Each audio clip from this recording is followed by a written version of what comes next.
Archaeologists in the Russian Republic of Tuva, southern Siberia, have made an intriguing discovery while excavating the land exposed by the draining of a large reservoir. They have uncovered the grave of a woman dating back 2,000 years. What has surprised researchers even more is the object found in her tomb, a smartphone-shaped accessory. Fascinated by this find, they have given the woman the name Natasha. The burial site, known as Amidst, lies at the bottom of the Cyan Sea, a man-made reservoir on the Yenisei River.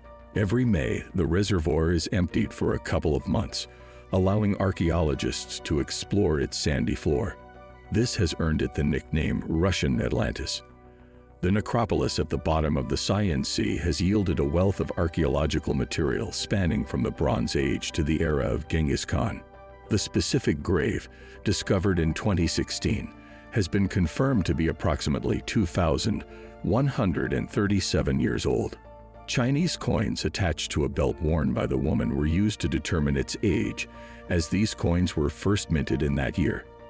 Tuva, also known as Tuva, is part of the Russian Federation and is located at the heart of the Asian continent.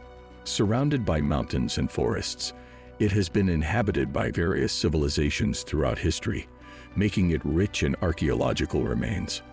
Around the time Natasha was buried, the region was controlled by the Xiongnu people, nomads who held power over vast portions of Central Asia. Madu Chanyu, the leader of the Xiongnu, established the Xiongnu Empire in 209 BC after eliminating his father and predecessor. The burial site of Natasha, situated in the Amidst Cemetery, is recognized as highly significant. Dr. Marina Kalinovskaya of the St. Petersburg Institute of Material History Culture described it as a scientific sensation due to the well-preserved burials of rich nomads that were undisturbed by grave robbers. The exposed bed of the Cyan Sea, or the Cyan Shushensko Reservoir, presents a unique challenge for archaeologists.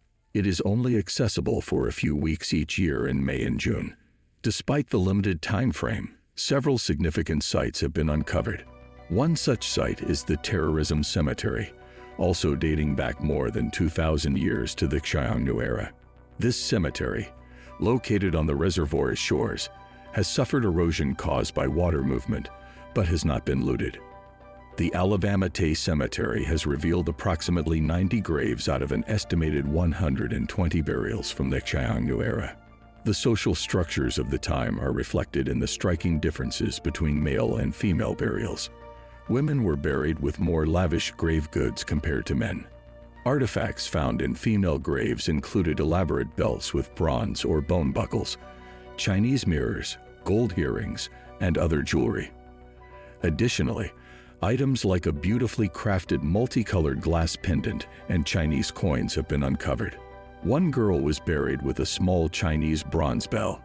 However, it is the heavy belt buckles that have garnered the most attention. These buckles, often made of bronze or bone, featured intricate openwork patterns and motifs.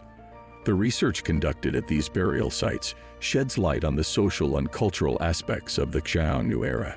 The stark contrast in grave goods suggests a distinct disparity in wealth and status between men and women during that time.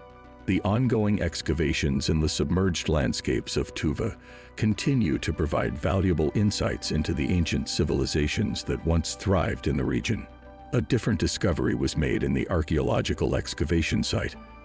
2 camels and a buckle fragment were found, along with a depiction of a horse.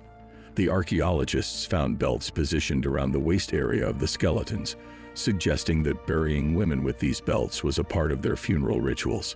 It was also speculated that these belts, aside from being funeral attire, might have been worn during wedding ceremonies.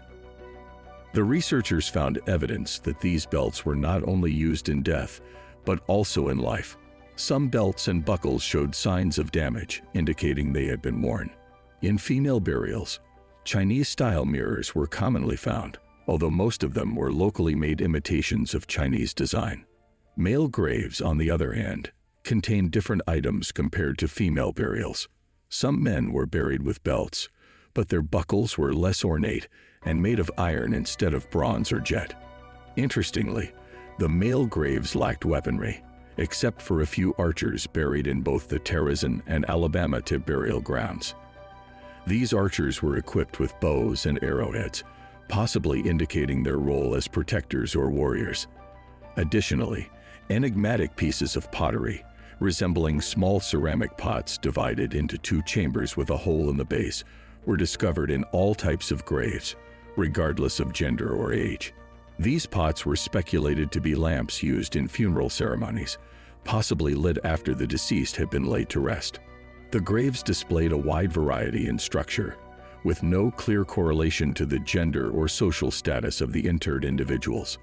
Some coffins were made of stone, while others were wooden, and some burials consisted only of simple holes in the ground.